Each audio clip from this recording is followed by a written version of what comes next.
how have you, most of you have been in the industry for quite a long time. How have you seen affiliates evolving when it comes to using data feeds? I've seen the whole journey from, literally using raw feeds to generate keyword lists, like I was explaining earlier, right through to sort of the complicated kind of backends that they need to do something like the hotel side with the Street View and the Google Maps and things. So it's really, as the industry's evolved, I think the affiliates that have been there have evolved as well. And I'm constantly surprised at the ingenious ways that the affiliates find to manipulate data and represent data to their audience. And the more you give them, the more they've got to work with, and the cleverer and more ingenious they can get with it. So put what you can in your feed, and they'll find a really cool way of build it and they will come. Yeah, well it is to an extent. I mean, that goes back to the point I was making earlier on, is, you've obviously got all that information on your website for a reason. It's because it helps you sell product. Put that out into the affiliate market and see what they do with it. It might only be 1 or 2 affiliates that get very creative with your feed, but if they're going to generate good sales from that, then that's fantastic. Also in fashion, I mean, we don't have many fashion affiliates here, but that's progressing very quickly right now. Most fashion affiliates are demanding now size and colour attributes, and fabric. Stock by size and colour. Materials, washing instructions, all of that stuff's coming through a lot stronger now. There's so much retail opportunity for fashion online in the next couple of years, but it's really worthwhile investing in that. How do you do price comparison for clothing? Can you? Idea.co.uk currently doesn't.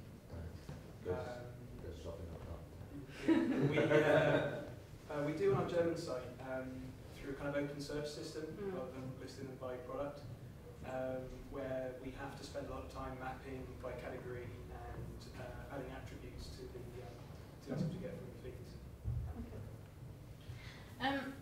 One of the things that we get asked all the time to give advice on is what happens with duplicate content. Obviously, feeds are used to populate sites, which get SEO'd after that. So if all the affiliates, if you have 500 affiliates all using the same data set, how do they differentiate?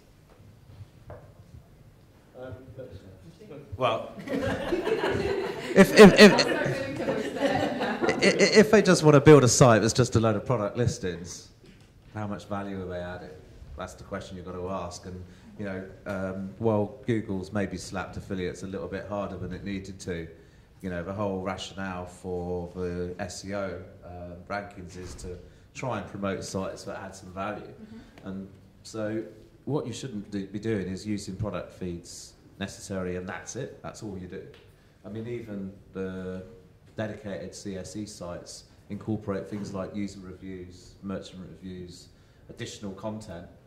So, and that goes also back to the quantity versus quality argument, I would say as well. Affiliates are looking for a niche, so they're looking to take maybe a handful of good quality listings of products and SEO around that, not necessarily trying to do everything automatically. So I would say don't worry too much about duplicate content issues. Concentrate on finding ways to add value. And that's not really a message for you guys, it's for your affiliates. Well, I think a recent example came up where we were working with a fairly famous hotel firm, and the content that they were providing us on their feed in forms of descriptions and the facilities was out there on 5 other sites, all that could be found in the first 6 listings of Google. So that became an issue. We needed to, obviously, we felt we were adding some value anyway, but we needed to supplement that copy with copy that we generated ourselves. So we looked to reword content on their feed and also supplement it with additional content. So I think affiliates are getting quite good at identifying when the content thing's going to become an issue and sort of finding ways of getting around that. But yes, I guess you know, if they're taking the easy option, like Lisa, and just spamming the data out there, and there's another 10 sites doing exactly the same thing, then potentially you're going to get slapped back in. Can I just say, what about, we're talking about adding value to the feeds. We've just touched on video a bit. Would we be able to integrate video into feeds? Just, I don't know, a URL? Yeah, we've got clients who've got videos in the feeds, just video URLs. So you just literally add a URL to your feed. Like a product demonstration, or Yeah, it's not actually going to affect too much the SEO capability of that, because of course they're not indexing across video unless you've tagged it individually. So it will be again up to the affiliate to then add tags to that video to then help it with its SEO. I think currently, because there's not that many doing it, you'll also see quite a pickup from the affiliates that are trying to focus in that video sector, because they haven't got that many choices of which merchants they can show.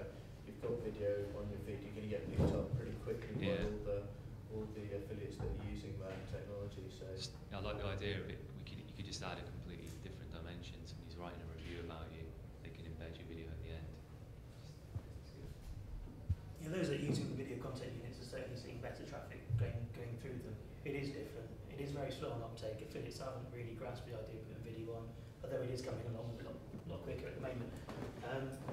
But it certainly does add something to the visitor's experience, and it does add something then, obviously, through to your sites. So yeah, it's a growing channel, but it's going to take a little bit longer just to filter through to the affiliates to understand. if you want it, we can incorporate it in your feed. Okay. Just to let you know what we're doing with Webgains with our feeds. We have a new development that's about to go live, hopefully in the next 2 weeks. Feeds for us are important. We are very reliant on our data feed system. We have one of the best, of course I'd say that, one of the most reliable data feed systems. It gives a lot of information, and we have further expanded it to incorporate multiple feeds from our merchants. Up until now, you could only provide your affiliates with one feed, which includes absolutely all your products. We have now changed our system so that we can handle multiple feeds from you, whether on a permanent or on an occasional basis.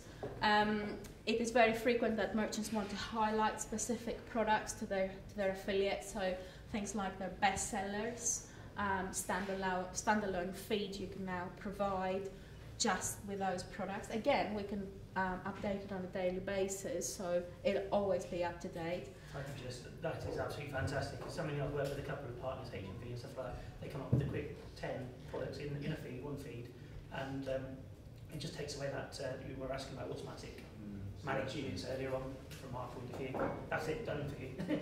We just use that feed. It's automatically updated every day. You don't have to touch it yourself either. Yeah. So it's brilliant. So let's say best sellers, new products, discounted products, your sale items, that you can now have a standalone feed for those. You can have as many feeds as you want as well, so you don't have to have just one extra.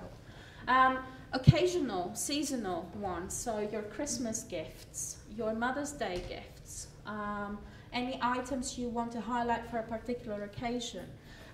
We can now support all that, and when you start plugging them into easy content units, or you give them to the price comparison sites, who also build a lot of microsites within their main listings, or people like Artemis 8 building microsites on specific things, that can actually be extremely useful to them.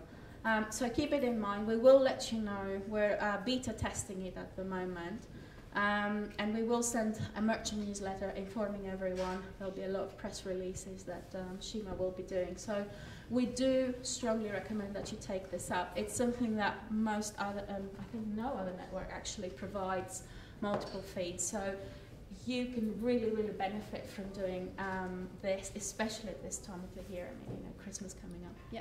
I was asking about, obviously I'd love to have something like that to take up a lot of time rather than have to make individual newsletters for each client. But obviously one of the bonuses of sending out the newsletter bi-monthly is the attention it grabs off your affiliates that may be active but not currently promoting you as well.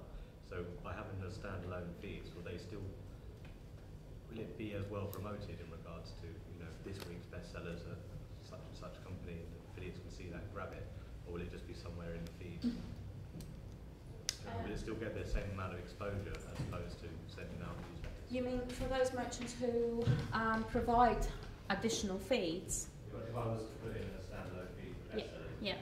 would I still get that? Will the exposure still be as good? You still send your merchant newsletter bi-monthly or bi-weekly or whatever it is. You'd still send that out, wouldn't you? You'd still feature those products. It's just from the affiliate point of view, they're automatic, they can update them, so you can still have your exposure in terms of newsletters and stuff. Yeah, But this isn't intended to replace, kind of updates on what's often. You still got to do a little bit of work. However, what we are planning on doing for the merchants who start providing the additional feeds, we are going to feature them in our affiliate newsletter that goes out every week, and highlight the merchants who have now incorporated this into their program. So you get the additional exposure through our newsletter, and you know, this is all about making sure the affiliates promote you in the best possible way. So you know, the additional exposure you'll get is an add-on, really. But this is Christmas. I mean, you know, this is where you should be optimizing absolutely everything and making use of every tool available to you from your network. Okay. Thank you very much all for coming in, and especially thank you to our panelists who travelled quite far, some of them.